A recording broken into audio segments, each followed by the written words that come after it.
노인 늘어날수록 서울 집값 오르는 이유. 수요일 오전 10시 강남 부동생 중개사무소 앞에 예상치 못한 광경이 펼쳐졌습니다. 70대 노부부가 10억이 넘는 아파트 계약서에 도장을 찍고 있었습니다. 중개인 이철수 씨는 20년 경력이지만 이런 모습을 최근 들어 자주 본다고 했습니다. 요즘 오히려 노년층이 서울 부동산을 더 적극적으로 사들이고 있습니다. 젊은 층은 엄두도 못 내는데 말이죠. 그의 말을 듣던 박영수 씨는 고개를 끄덕였습니다. 자신도 65세 나이에 최근 서울 아파트를 추가로 구입했기 때문입니다. 도대체 무슨 일이 벌어지고 있는 걸까요? 바로 지금 대한민국 부동산 시장에서 놀라운 역설이 일어나고 있습니다. 노인 인구가 늘어날수록 서울 집값이 오르고 있다는 사실입니다. 상식적으로는 이해되지 않습니다. 노인이 많아지면 경제가 침체되고 집값도 떨어져야 정상 아닙니까? 하지만 현실은 정반대입니다. 그 이유를 지금부터 하나씩 풀어가겠습니다. 김철호 씨는 올해 68입니다. 그는 지방 중소도시에서 평생을 살았습니다. 큰 집에서 여유롭게 노후를 보낼 계획이었습니다. 하지만 작년에 생각이 완전히 바뀌었습니다. 건강에 문제가 생긴 것입니다. 심장질환으로 큰 병원을 찾아야 했는데 지방에는 제대로 된 전문의가 없었습니다. 결국 그는 서울대학병원까지 왔습니다. 몇 달간 치료를 받으며 그는 깨달았습니다. 나이가 들수록 병원 접근성이 얼마나 중요한지를 말입니다. 지방에서는 응급 상황이 생기면 대처하기 어렵다는 것도 실감했습니다. 고민 끝에 그는 결정했습니다. 지방집을 팔고 서울로 이사하기로 한 것입니다. 주변 사람들은 만류했습니다. 나이 들어서 왜 서울로 가느냐고, 지방이 훨씬 살기 좋다고 말했습니다. 하지만 그의 생각은 확고했습니다. 돈보다 생명이 중요했습니다. 좋은 병원이 가까이 있다는 것만으로도 안심이 되었습니다. 그는 서울 외곽의 아파트를 샀습니다. 지방집보다 훨씬 작았지만 대학병원까지 지하철로 30분이면 갈 수 있었습니다. 이사 온 후 그는 만족했습니다. 정기 검진도 쉽게 받을 수 있었고 응급 상황에 대한 불안감도 사라졌습니다. 그런데 놀라운 일이 벌어졌습니다. 그가 산 아파트 가격이 1년 만에 크게 올랐습니다. 그와 비슷한 이유로 서울로 이사 오는 노인들이 급증하면서 수요가 늘어난 것입니다. 그는 생각했습니다. 자신의 선택이 옳았다고, 앞으로 이런 현상은 더 심해질 거라고 말입니다. 이것이 첫 번째 이유입니다. 의료 인프라입니다. 서울에는 전국 최고 수준의 병원들이 밀집해 있습니다. 나이가 들수록 건강이 최우선이 되고 병원 접근성이 거주지 선택의 가장 중요한 요소가 됩니다. 두 번째 이유는 더욱 흥미롭습니다. 바로 자산 양극화입니다. 이순자 씨는 65입니다. 그녀는 서울에 아파트 한 채를 보유하고 있습니다. 30년 전 신혼 때 산 집인데 지금은 10억이 훨씬 넘는 가치가 되었습니다. 그녀는 이 집 덕분에 노후가 안정적입니다. 필요하면 담보대출을 받을 수도 있고 팔면 여세를 편하게 살 수 있습니다. 반면 그녀의 동창생 박미경 씨는 다릅니다. 같은 시기에 결혼했지만 지방에서 살았습니다. 그녀가 사는 지방도시 아파트는 30년이 지났는데도 가격이 별로 오르지 않았습니다. 오히려 최근에는 하락하는 추세입니다. 노후 자금 면에서 두 사람의 격차는 어마어마합니다.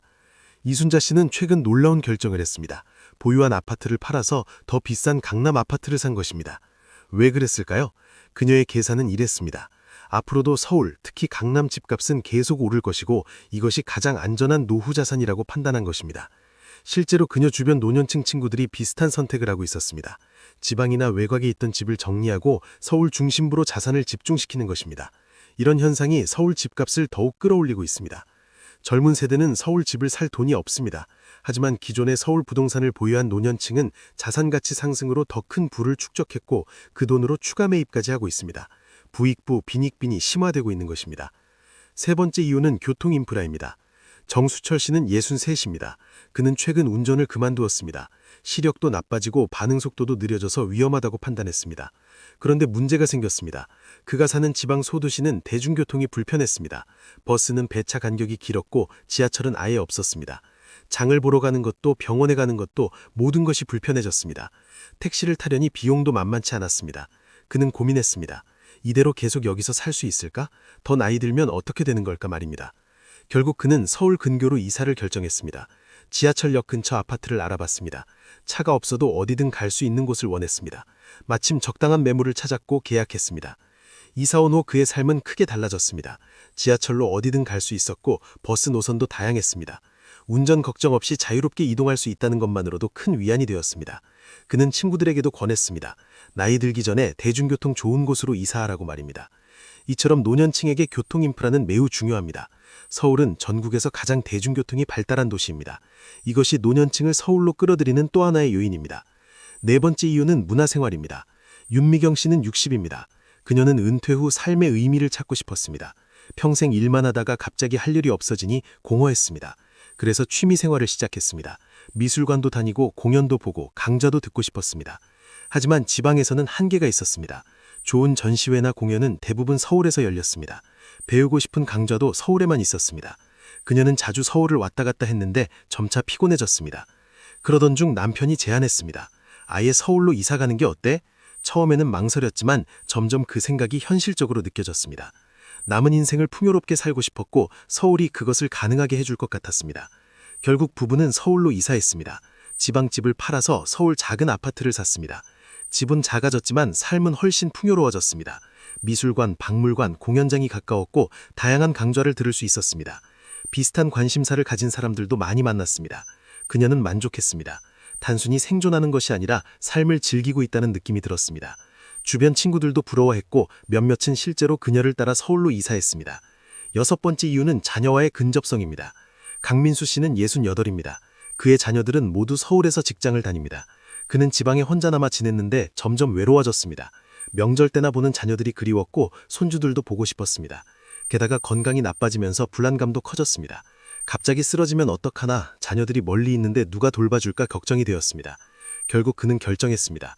서울로 이사가서 자녀들 가까이 살기로 한 것입니다.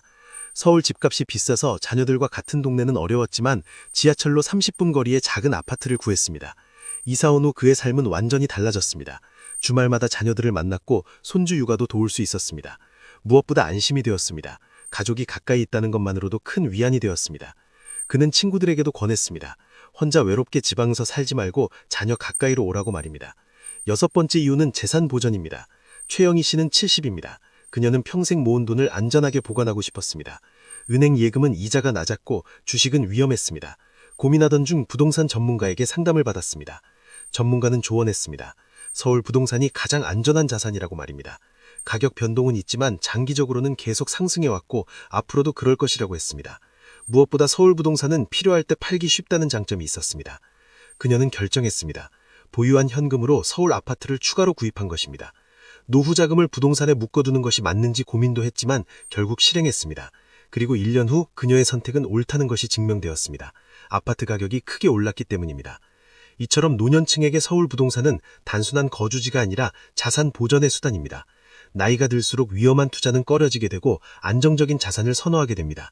서울 부동산이 바로 그 역할을 하고 있는 것입니다. 일곱 번째 이유는 생활 편의성입니다. 박성호 씨는 65입니다. 그는 지방에서 살 때 불편함을 많이 느꼈습니다. 마트도 멀고 좋은 식당도 없었습니다. 필요한 물건을 사려면 차를 타고 멀리 나가야 했습니다. 하지만 서울로 이사 온 후 모든 것이 달라졌습니다. 걸어서 5분 거리에 대형마트가 있었고 다양한 식당과 카페가 있었습니다. 은행, 우체국, 관공서도 가까웠습니다. 모든 것이 편리했습니다. 나이가 들수록 이런 편의성이 중요해집니다. 체력이 떨어지면 멀리 나가기 어렵기 때문입니다. 서울은 모든 것이 밀집되어 있어 노년층에게 유리합니다. 마지막으로 여덟 번째 이유는 심리적 요인입니다. 이정희 씨는 63입니다. 그녀는 평생 지방에서 살았지만 은퇴 후 서울로 이사했습니다. 이유를 물으니 솔직하게 대답했습니다. 서울에 산다는 자체가 자부심이에요. 평생 서울에 못 살았는데 이제라도 살고 싶었어요. 실제로 많은 노년층이 이런 마음을 가지고 있습니다.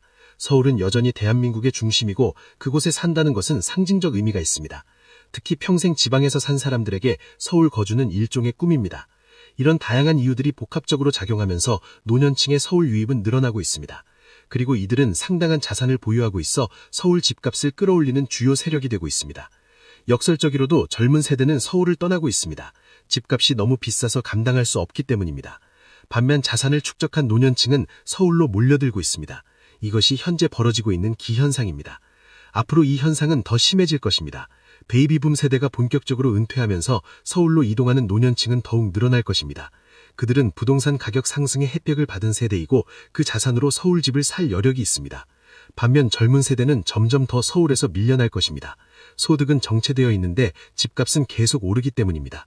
세대 간 자산 격차는 더욱 벌어질 것이고 이것은 사회 문제로 이어질 수 있습니다. 결국 이 문제는 개인이 해결할 수 없는 구조적 문제입니다. 정부의 정책적 개입이 필요합니다. 하지만 현실적으로 쉽지 않아 보입니다. 당분간 이 현상은 계속될 것이고 서울 집값은 계속 오를 가능성이 높습니다. 오늘 이 영상이 복잡한 부동산 시장을 이해하는 데 도움이 되었기를 바랍니다. 노인 인구 증가와 집값 상승이라는 역설적 관계를 이해하셨다면 앞으로의 시장 변화도 예측할 수 있을 것입니다. 더 많은 분들이 이 정보를 접할 수 있도록 구독과 좋아요 부탁드립니다. 여러분 모두 현명한 선택으로 안정적인 미래를 준비하시기를 진심으로 응원합니다. 감사합니다.